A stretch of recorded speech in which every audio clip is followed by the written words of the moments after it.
Seguro que muchos de vosotros os habéis encontrado con esto en vuestro almacenamiento.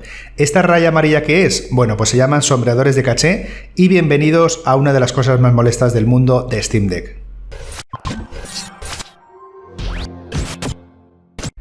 Los podemos llamar de dos formas, sombreadores de caché o shader caché, si lo dices en castellano o en inglés, que parece que mola un poco más.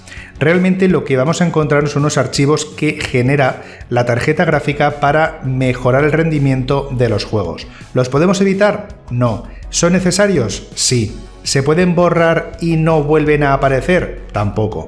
Os lo explico. Interpretar un juego por parte de la tarjeta gráfica es intentar entender o comunicarse con lo que es el juego, para lo cual se generan una serie de archivos temporales, como hemos dicho, que se pueden borrar, y estos archivos lo que hacen es mejorar la capacidad de respuesta del juego, mejorar la compatibilidad y acelerar los tiempos de carga. Estos sombreadores, como hemos dicho, son unos pequeños programas que se ejecutan en la GPU, ¿vale? La GPU se encarga de manejarlos, de desarrollarlos y desempeñan tareas como la iluminación, el texturizado y el sombreado. Cuando ejecutamos un juego por primera vez, la GPU y el sistema operativo van a generar estos sombreadores de caché, ¿vale? Necesarios para representar gráficos 3D, pero realmente son un problema porque ocupan bastante espacio. Cuanto más grande es el juego, más grandes son los sombreadores de caché. Si los borras, desaparecen, pero si vuelves a jugar y no existen porque los has borrado, el sistema te los vuelve a crear. Una vez estén creados, no se vuelven a crear, como hemos dicho antes. Estos sombreadores están compilados, guardados en la caché, el sistema los va a buscar y los va a cargar para reducir tiempos de carga y mejorar rendimiento en el sistema. El resultado final es que va a mejorar los tiempos de carga, también las pantallas de juego e incluso transiciones entre las partes del juego. Vamos, todo lo que son procesos de lectura y escritura del disco duro.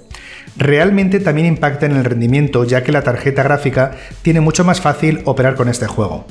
Aquellos juegos grandes, con grandísimas texturas, por ejemplo, como Cyberpunk 2077, pues van a ser sombreadores de caché gigantes. Hay que tener en cuenta que la caché de sombreado depende directamente de la VRAM de la tarjeta gráfica, o dicho de otra forma, de los gigas que tiene una tarjeta gráfica de almacenamiento. No podemos utilizar toda esta memoria gráfica porque debe existir un equilibrio. Shader caché guarda todas las interacciones y texturas que ocurren durante el juego. Cuando te encuentras con una situación similar en el futuro, la carga sea mucho más rápida. Para no tener que cargar toda esta información, se reduce con el uso de estos archivos.